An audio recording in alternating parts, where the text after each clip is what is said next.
노창현의 뉴스로 뉴욕.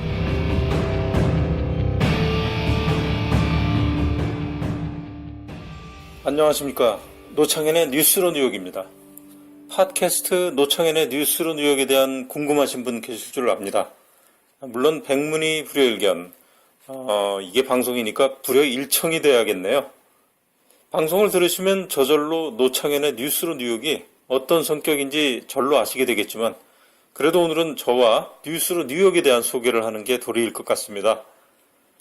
저는 1988년 한국의 모 신문에서 기자 생활을 시작해 지금까지 27년간 일선 기자로 뛰고 있습니다. 그간 대기자, 전문기자, 편집국장, 보도국장 이렇게 다양한 직책을 수행했지만 제가 그래도 제일 좋아하는 직함은 기자입니다. 기자 초임부터 나이 먹고 흰머리 휘날리며 현장을 누비고 싶다는 소리를 많이 했는데 말이 씨가 되어 머자나 그렇게 될 모양입니다. 제가 미국 뉴욕에 온 것은 10여 년 전인데요. 모 신문의 뉴욕지사를 설립하면서 편집국장으로 파견을 나왔습니다. 그렇게 3년을 근무하며 뉴욕 뉴저지론의 로컬 미디어 경험을 했고요. 2007년부터 2010년까지 민영통신사 뉴시스의 뉴욕 특파원으로 일을 했습니다. 또 뉴욕의 한인 라디오 방송에서 보도국장 일을 하면서 2개의 코너를 매일 진행하기도 했습니다. 지금 제가 여러분과 만나는 노창현의 뉴스로 뉴욕에서 그 뉴스로라는 말이 궁금하실 텐데요. 이 뉴스로는 뉴욕을 중심으로 탄생한 온라인 신문입니다. 2010년 6월 5일 글로벌 웹진 뉴스로가 출범했고 저는 이 신문의 대표 기자 겸 편집인을 맡고 있습니다. 뉴스로는 한국과 미국을 중심으로 영국, 프랑스, 일본, 남아공, 캄보디아 등 세계 10여 개 도시에 필진 100여 명이 함께 만들어가는 매체입니다. 칼럼지는 잘 알려진 파워 블로거부터 평범한 학생에 이르기까지 다양한 분야에서 일하는 분들입니다. 뉴스로 웹사이트가 newsro.com인데요. newsroh.com입니다. 이 newsro.com을 보시면 제호 옆에 뉴스로 세상의 창을 연다, 칼럼을 읽으면 뉴스가 보인다라는 슬로건이 있습니다. newsro.com은 칼럼 뉴스와 꼬리 뉴스라는 지금까지 어떤 매체에서도 볼 수 없었던 차별화된 뉴스 포맷을 고안했습니다. 사실 칼럼이라는 것이 지극히 주관적인 견해의 칼럼리스트의 글이지만 그 칼럼들은 각각의 시의성을 갖고 또 고유의 뉴스를 담고 있습니다. 100명 이상의 필진이 전하는 뉴스로의 칼럼은 자연스럽게 칼럼도 뉴스다라는 컨셉이 되었고요. 칼럼 뉴스라는 하나의 뉴스 장르로 자리하고 있습니다.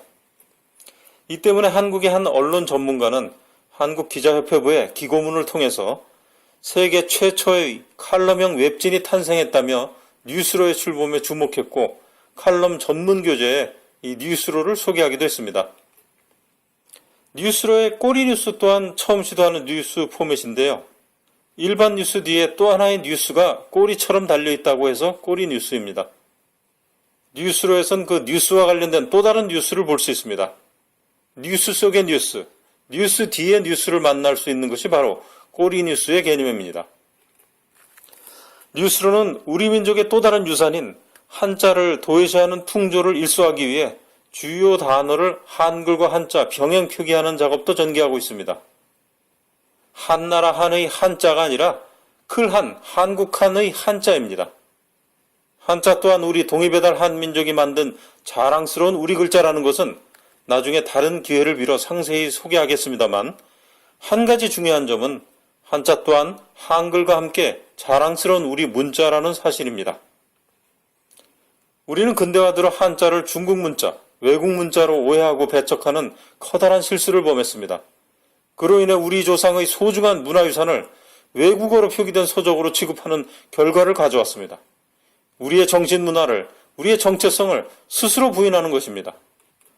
뉴스로는 이러한 잘못을 시정하고 가족의 이름조차 한자로 쓰지 못하는 오늘날 한자 문맹 시대를 일소하기 위해 온오프라인 매체 중 유일하게 주요 단어를 한자로 함께 쓰는 편집 정책을 창간일에 시행하고 있습니다. 또한 뉴스로는 미국의 2세, 3세 한인들과 외국 네티즌들과의 소통을 위한 코리아 ENG, 잉글리시 섹션을 온오프라인 최초로 기획했습니다. 이 코너를 통해서 흥미로운 한글과 영문 칼럼을 동시에 제공하고 있습니다. 이 밖에 미국에서 발행되는 2,000개 이상의 소수계 미디어를 대변하는 비영리 통신사 뉴 아메리카 미디어와 제휴하고 있는데요. 매일 수많은 뉴스 콘텐츠를 5천만 명의 수용자를 위해서 홍보하는 뉴 아메리카 미디어에선 주류 언론들이 외면하는 또 혹은 미처 눈여겨보지 못한 뉴스의 또 다른 시선을 만날 수 있습니다. 그리고 저는 뉴스로의 대표 기자로 일하면서 지난 2012년 가을부터 민영통신사 뉴시스의 제2기 뉴욕 특파원으로 뛰고 있습니다. 현재 뉴스로는 뉴욕 등 미 동부의 한인 매체는 물론 한국 최대의 민영통신사 뉴시스의 주요 기사와 사진을 제공하고 있습니다. 팟캐스트 노창현의 뉴스로 뉴욕은 앞으로 뉴욕을 비롯한 미주에서 만나는 뉴스메이커들과의 인터뷰, 색깔이 담긴 테마 뉴스, 세상사 온갖 이슈들에 대한 영원한 현역 기자의 쓴소리 단소리들이 여과 없이 등장할 것입니다. 모쪼록 노창현의 뉴스로 뉴욕 많이 들어주시고 뉴스로 뉴욕의 힘이 되는 별점 주기, 구독하기, 후원하기도 참여해 주시길 부탁드립니다. 그럼 잠시 쉬었다가요. 오늘 처음 선보이는 노창현의 쓴소리 단소리 진행하도록 하겠습니다. News Row, New York. News Row, New York.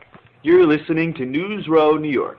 여러분은 지금 노창현의 뉴스로 뉴욕을 듣고 계십니다. 네, 노창현의 뉴스로 뉴욕 다시 왔습니다. 오늘은 노창현의 쓴소리 단소리 첫 방송 시작합니다. 여러분께서는 심기경호란 말을 아십니까? 전두환 시절 경호실장이었던 장세동이 대통령의 심기까지 편안하게 경호해야 한다. 대통령 마음이 편안해야 국정도 잘 되니 심기까지 경호하자. 이렇게 해서 퍼진 말입니다. 사실 심기경호란 말을 쓰지 않아 그렇지 박정희 때 유신 독재 시절엔 심기경호가 다 뭡니까? 알아서긴걸요. 어쨌든 눈에 보이지 않는 심기란 놈까지 신경 쓰며 경호하려면 어떻게 될까요? 참 많은 사람들 닥달하고 피곤하게 만들었을 겁니다. 오늘 제가 왜 심기경호란 말을 꺼냈냐 하면요. 욕 나오는 사자성어 때문입니다. 요즘 안대희 씨 때문에 유명해진 말이 있죠? 전관예우 말입니다. 참 사자성어라고 하니까 좀 우습지만 그래도 한자부터 좀 살펴볼까요? 앞전, 벼슬관, 예도례, 만나루 이렇게 전관예우의 한자를 분석할 수 있는데요. 앞전, 벼슬관 했으니까 앞에 관리, 즉 전직관리라는 말이죠. 전직관리에게 예우를 한다는 건데요. 예우가 뭔가요? 예의를 지켜 정중하게 대우한다. 영어로는 respectful treatment라고 할 수 있겠는데요. 말 자체는 참 좋습니다. 누구든지 예우를 하면 기분 좋고 명랑한 아름다운 사회가 되겠죠. 그런데 왜 이걸 유독 전직관리에게 예의를 지켜 정중하게 대한다는 말이 된 걸까요? 사자성어라고 농담 삼아 말했지만 인터넷 백과사전에 정식으로 옳은 말이 바로 전관예우입니다. 그리고 이 전관은 모든 관리가 대상이 아니고요. 오직 법조인에 해당되는 말입니다. 그 인터넷 사전에 옳은 뜻을 소개합니다. 전관예우란 전직 판사 또는 검사가 변호사로 기업하여 처음 맡은 소송에 대해 유리한 판결을 내리는 특혜다. 처음 맡은 소송에 대해 유리한 판결을 내린다고요? 이게 말입니까? 걸레입니까? 법을 믿고 공명정대한 판결을 기대하며 재판에 맡겼는데 판사나 검사 출신의 어떤 변호사란 인간이 전관예우의 명목으로 승소하는 게 법동내의 관행이라고요? 이걸 방지할 목적으로 만들어진 변호사법도 웃깁니다. 판검사로 재직하던 전관 변호사가 개업 후 2년간은 퇴임 전에 소속되었던 법원이나 검찰청의 형사사건을 수임할 수 없도록 하였는데요. 그렇다면 2년 후에는 전관예우를 해줄 수 있다는 말인가요?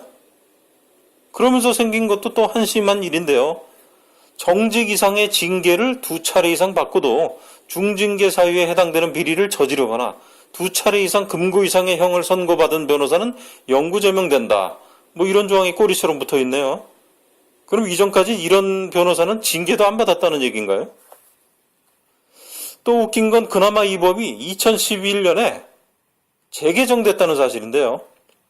2년으로 제한하고 퇴임 전 소속된 법원, 검찰종으로 이렇게 제한한 게 뭐 너무 지나쳐서 영업에 지장이 생겼다는 뜻인지, 새로 개정된 법은 판검사 등이 변호사계 없이 퇴직 이전 1년 이상 근무한 곳에서의 사건을 1년간 수임할 수 없도록 하는 것이 주요 골자입니다.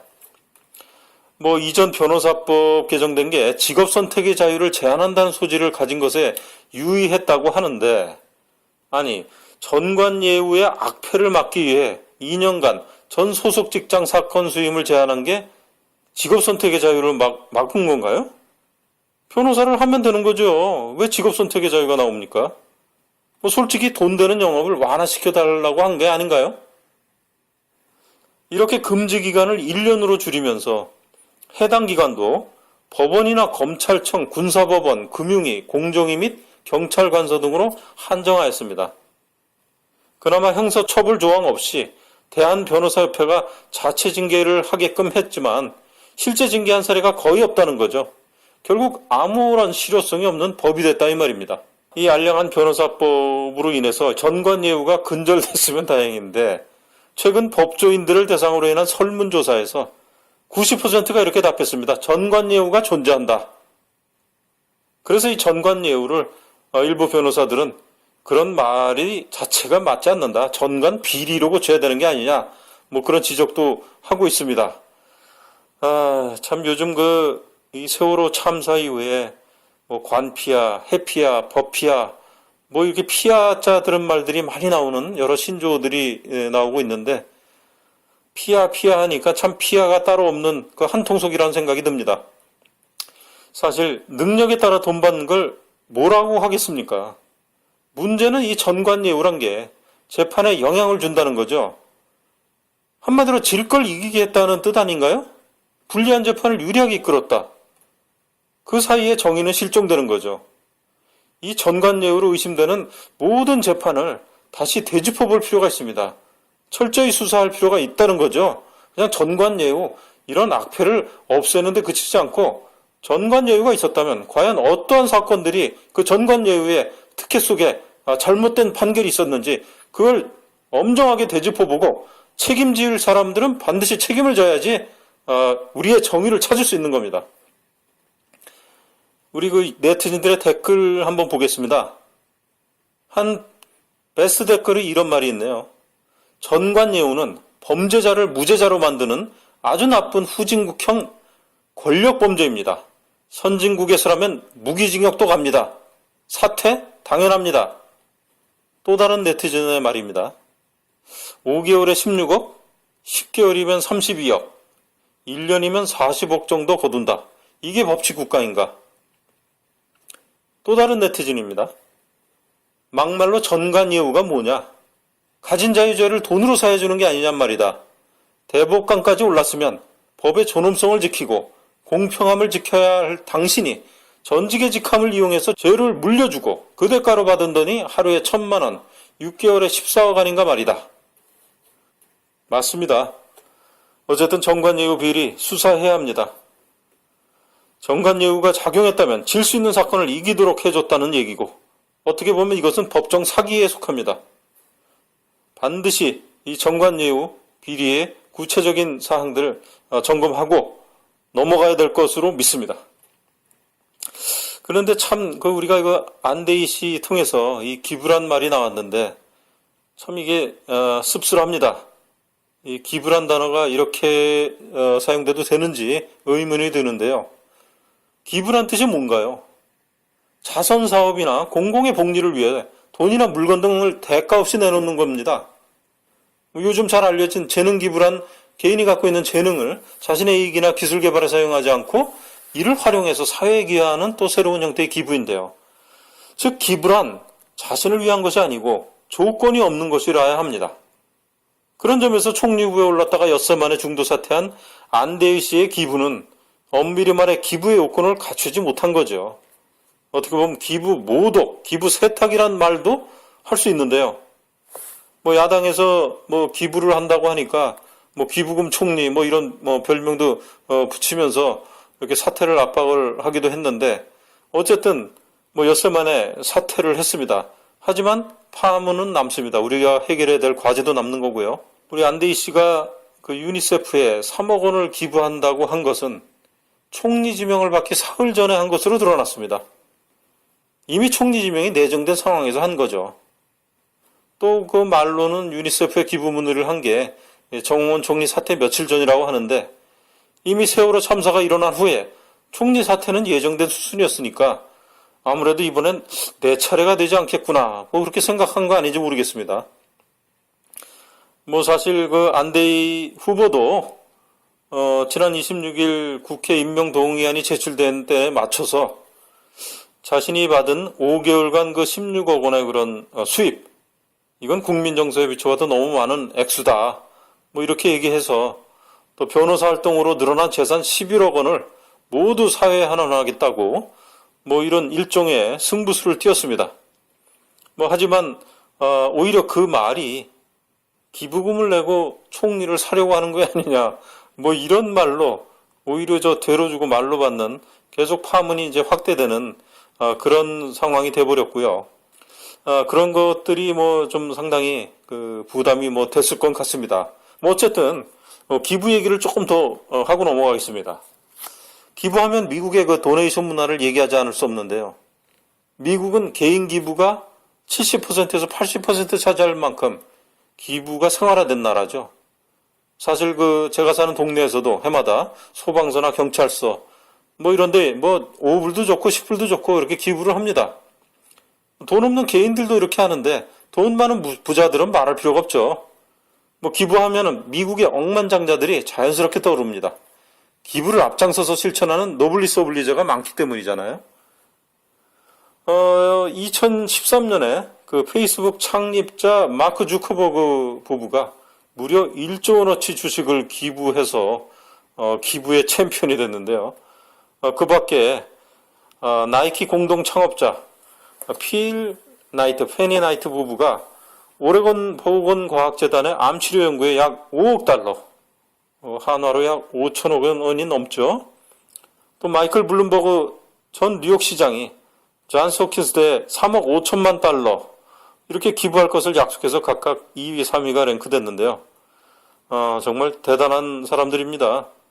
뭐 이 순위에는 들어있지 않지만 기부의 대명사 하면 또 워렌 버핏과 빌 게이츠를 들 수 있죠. 워렌 버핏은 이미 재산의 99%를 기부하겠다고 선언했고 세계의 부자들 대상으로 죽기 전까지 재산의 반 이상을 기부하는 것을 목표로 하는 그런 캠페인 기빙 플래지를 주도하고 있습니다.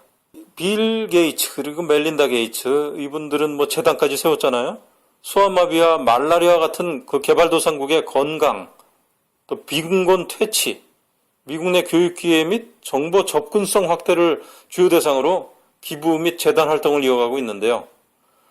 이들은 1997년 우연히 신문기사를 읽고 나서 개발도상국 내 건강 이슈에 관심을 두기 시작했다고 합니다. 이 빌 게이츠, 멜린다 게이츠 부부는 포브스가 선정하는 2012년 미국 50대 고액 기부자 명단에서 1위를 차지했고 우리 돈으로 약 2조 원이 넘는 금액을 소아마비, 말라리아 퇴치를 위한 유나이티드 니그로 칼리지에 기부를 했습니다. 이렇게 참 기부가 잘 되는 이유는 물론 뭐 어떤 세제 혜택을 주는 그런 조건도 있었고요. 기업 경영의 문화도 영향을 미쳤지만 미국의 하나의 그 참 아름다운 그 전통과 문화라고 할 수 있죠. 풍족하게 먹고 살 만큼 돈을 벌었다면 내게 돈을 벌어준 사회를 위해 환원해야겠다는 그런 나눔의 정신이 오늘날 미국의 기부 문화의 근간을 이루고 있습니다. 예, 노창현의 뉴스로 뉴욕에 전해드리는 쓴소리 단소리 잠시 쉬고 다시 오겠습니다. News Row, New York. 뉴스로 뉴욕. You're listening to News Row, New York.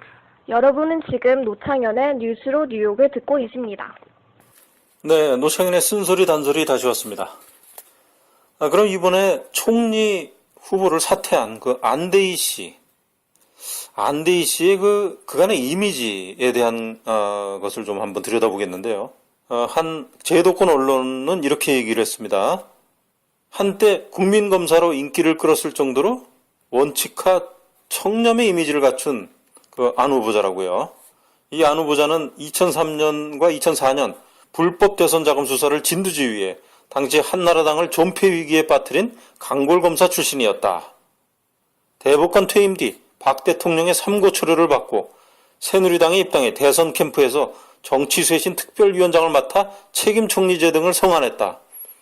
또 박 대통령이 대선 당시 한광목 전 대통령 비서실장을 영입하려 하자 비리 인사 영입 시 사퇴하겠다. 이렇게 대통령과 각을 세우며 소신 있는 인사라는 이미지까지 얻었다. 네, 아주 훌륭한 분입니다. 자, 그럼 또 다른 언론이 보도한 내용 좀 소개해드리겠습니다. 지난 2003년 불법 대선 자금 수사를 진두지휘하던 당시 안대희 대검 중수부장은 일약 국민검사로 떠올랐습니다. 여야를 가리지 않고 거침없이 비리를 파헤치는 스타일에 이례적으로 팬클럽까지 생겼습니다. 안짱이라고까지 불리며 역대 최고 중수부장으로 평가받은 안대희 후보자는 2006년 대법관 자리에 올랐습니다. 청문회를 통해 재산이 2억 6천여만 원이라는 것이 알려지면서 청백리라는 평가도 받았습니다. 그는 지난 22일 총리 후보를 수락하는 연설에서 개인적 삶을 모두 버리고 비정상적 관행의 제거와 부정부패 척결을 하겠다고 강한 어조로 말했습니다. 한 언론은 평생 칼을 쥐고 살아온 검사로서의 기계를 내비쳤다고 했는데요. 이처럼 안대희 후보에 대한 언론의 평가는 아주 호의적이었습니다. 그런데 말이죠. 이런 이미지 누가 만들었을까요? 그건 언론이죠. 언론 니네가 평가한 겁니다. 기사로 퍼뜨린 거죠. 물론 이분이 그런 이미지를 만든 계기가 있지만 기사로 몇 군데서 떠들면 금세 사실로 되는 거 아닙니까? 국민검사, 안짱, 역대 최고 중수부장 이런 것은 누가 했다라는 얘기가 없이 그냥 언론이 그냥 묘사한 말이죠. 이분이 그 대선 자금 수사를 했던 2003년이면 노무현 정부가 가출범했을 때입니다. 노무현 정부는 역대 가장 권위가 없는 대통령이었죠. 과거 박정희나 전두환 때 함부로 대통령 험담을 했다간 중정이나 안기부에 끌려가서 아주 치도곤을 당하죠. 적어도 DJ 정부 이후로부터는 정부나 대통령력을 아무렇지도 않게 하던 때죠. 안디 씨가 검사 생활을 시작한 건 전두환이 정권 잡은 1980년부터인데 그때야 초짜 검사로 주어진 일이나 하면 되니까 그렇게 고민 안 해도 될 거라고 생각합니다. 박정희나 전두환 때 중견검사였다면 좀 사정이 달라졌겠죠. 그런 거 보면은 이렇게 참여정부 때 이런 큰일을 할 수 있었던 것을 다행스럽고 또 고맙게 생각해야 될 거 아닌가 이런 생각을 합니다. 당시 그 노무현 대통령 취임하자마자 검사들 스스로 개혁하라고 일선 검사와의 대화도 하고 그런 TV 중계도 했잖아요. 그때 일개 검사가 대통령을 무시하는 발언을 할 만큼 대통령도 무섭지 않은 그런 시절이었습니다. 이 정도 분위기라면 우리 검사님들한테는 지상 낙원이죠. 그야말로 정권의 눈치를 안 보고 정의의 칼날을 휘두를 수 있지 않습니까? 그 시절 안대희 검사가 잘했죠. 잘했는데 그건 대단한 게 아니라 당연한 거죠. 그런데 무슨 팬클럽이니 역대 최고니 이렇게 칭송을 늘어놓는 건 좀 과하지 않은가 그런 생각이 들고요. 어쨌든 그런 평판이 득이 돼서 법조인으로서 또 최고 영예인 대법관까지 승승장구했고 그렇다면 안대희 씨는 국민의 정부하고 참여정부 덕을 많이 본 셈이죠. 2012년 대선을 앞두고 대법관 퇴임 불과 48일 만에 새누리당 정치쇄신 특별위원장으로 이 정치권에 발을 들이면서 이제 평이 엇갈리기 시작했죠. 일부 후배 법조인들은 안대희 후보자 역시 다른 고위 법조인들과 마찬가지로 정치권 진출을 위한 경력 관리를 한 것이다. 그런 말도 했고요. 사실 그 대법관 청문회 때 이런 말이 있었죠. 퇴임 후 변호사를 할 거냐? 그런 질문에 자문 정도만 하겠다. 그렇게 얘기를 했습니다. 그런데 퇴임 후에 50일도 안 돼서 여당 대선 후보 캠프에 화려하게 영입되고 또 이 선거 끝나고 변호사 개업해서 5개월간 16억 원을 가볍게 버는 슈퍼 변호사가 됐으니까 이 청문회 때 말한 게 낯뜨겁지 않을까요?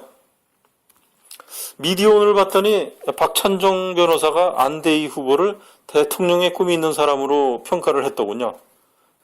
그런데 이 안대희 씨 결정적인 실수는 좀 더 큰 꿈이 있었다면 자기 관리를 좀 더 했어야 했다는 거죠. 지난해 여름부터 단 5개월간 16억 원의 엄청난 수입을 올린 것이 결국 그에게 찾아든 정승의 자리를 받아먹지 못한 원인이 되었고 향후 정치적 재기를 노리기에 뼈아픈 족쇄가 될 것이기 때문입니다. 그럼 여기서 안대희 씨가 왜 그만뒀을까 하는 이유를 좀 짚어보도록 하겠습니다. 물론 많은 언론에서 지적하듯이 대법관 퇴임 뒤 벌어들인 5개월 16억 원의 수익, 이게 전관예우로 문제가 됐다 이렇게 하는 건데 2011년에 감사원장 후보였다가 낙마한 정동기 전 청와대 민정수석이 7개월간 7억 원 수익이 문제가 됐는데요. 그거보다 훨씬 더 액수가 크니까 더 문제가 될 수밖에 없었죠. 그동안 또 세월호 참사로 인해 또 이 어떤 공감대가 형성된 관피아, 또 금권주의, 이런 국민적 공분이 여러 가지 이제 부정적 시선을 증폭시켰다고 이 한겨레는 지적을 했는데요. 그래서 변호사로 활동한 10개월 동안 늘어난 재산 11억 원을 모두 기부하겠다 이렇게 승부수를 던졌지만 아까 말씀드린 대로 기부금을 내고 총리를 사는 거냐 이런 식으로 오히려 역효과가 나고 이 민심의 향방을 되돌리기에는 역부족이었습니다. 참 이 여러 가지 상황 분석을 했는데 참 이 안대희 후보가 사실 사퇴 발표 오전까지만 해도 사퇴 생각이 없었던 것으로 지금 언론들은 지적하고 있는데요. 일단은 점심 식사 이후에도 사퇴 의사를 묻는 기자의 질문에 모두 부인했거든요. 근데 불과 4시간 만에 후보직 사퇴로 입장을 바꿨는데 이런 전격적인 입장 선회가 글쎄요. 이제 여러 가지 추가적인 폭로들, 의혹들 때문에 이제 부담이 됐다는 얘기가 있는데 고가 아파트 구입 논란, 증여세 납부 여부, 아들의 군복무 특혜 의혹, 가족과 관련한 문제가 또 줄줄이 제기됐고요. 그렇다면은 이 가운데 도저히 견디기 힘든 내용이 있었거나 추가 폭로가 될 경우에 버틸 수 없다는 걸 깨닫고 더 망신당하기 전에 물러앉자 그렇게 판단했을 수도 있습니다. 그런데 한 가지 흥미로운 거는요. 안대희 후보 사퇴의 변 중에 눈에 띄는 게 한 가지 있더라고요. 그 말을 인용을 해보면 현 정부의 부담이 될 뿐 아니라 늘 저희 버팀목과 보이지 않는 힘이 되어준 가족들과 저를 믿고 사건을 의뢰한 의뢰인들이 힘들어하는 모습을 더 이상 지켜보는 것도 제게는 너무 버겁습니다.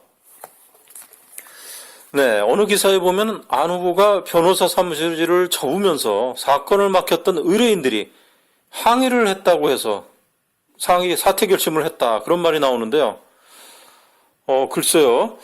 이 일국의 총리가 되는데 어떤 의뢰인들이 항의를 했을까요? 이건 좀 참 납득하기 힘들 것 같습니다. 총리를 하고서 또 다시 변호사로 돌아올 수도 있고, 그 변호사 수임을 할 정도의 그런 사이라면, 이런 것 때문에, 이렇게 불쾌해하고, 항의를 할 정도다. 이런 건 아닌 것 같거든요. 오히려 축하를 해야겠죠? 축하를 하고, 이번에 맡긴 사건은 의뢰를 할 수가 없게 되겠지만, 이렇게 참 좋은 일로 영전하시니까 축하드립니다. 그리고 훗날을 도모해야 되는 거 아닙니까? 근데 이걸 항의를 했다. 일단은 항의는 사실이 아니라 치더라도, 어쨌든 안대희 후보가 자신을 믿고 사건을 의뢰한 의뢰인들이 힘들어하는 모습을 지켜보는 게 너무 버겁다. 이것은 뭔가 의미심장한 것 같습니다. 이 안대희 후보가 아니면은 이 사건은 안 된다. 라고 하는 것까지는 아니고요. 뭔가 이게 복잡하게 얽힌 내막이 있을 거라는 거죠. 과연 어떤 사건, 공개되지 않은 어떤 사건을 수임했길래 더 이상 이 사건에 관한 얘기가 추가적으로 나올 경우에 혹시나 의뢰인이 너무나 불편하고 아주 난처한 입장이 될 수 있지 않을까. 저는 그런 생각이 듭니다. 그렇지 않으면 이 의뢰인에 대한 말을 이렇게 사태의 변으로 삼을 이유가 없을 거거든요. 그건 정말 앞으로 어떤 진행 과정을 보면서 제 추측이 단순히 추측이었는지 그냥 억측이었는지 아니면 또 일종의 예언이 되는지 한번 지켜보도록 하겠습니다. 예, 잠시 또 쉬고요. 노창현의 쓴소리 단소리 돌아오겠습니다. News Row, New York. 뉴스로 뉴욕. You're listening to News Row, New York. 여러분은 지금 노창현의 뉴스로 뉴욕을 듣고 계십니다. 예, 이 전관예우, 이 심각성, 정말 이것은 어마어마한 돈이 오간다는데 그 문제가 있습니다. 변호사 수임의 대가로 법이 정한 일정 비율의 수임료가 주어지는데요.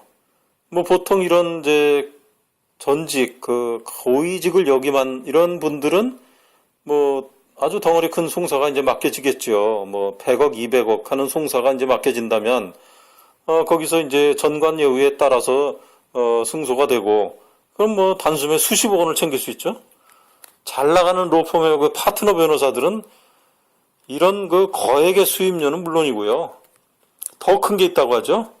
수수료도 없고 세금도 안 떼는 어마어마한 사례비를 받는다고 합니다. 이게 수십억, 이런 정도로 된다고도 하는데, 이런 돈을 이렇게 받으니까 참 우리 같은 사람들은 상상을 못하는 일이죠. 어쨌든 그렇게 안대희 변호사는 지난해 5개월간 하루 평균 1,000만 원씩 한 달에 3억 원, 16억여 원을 챙겼습니다.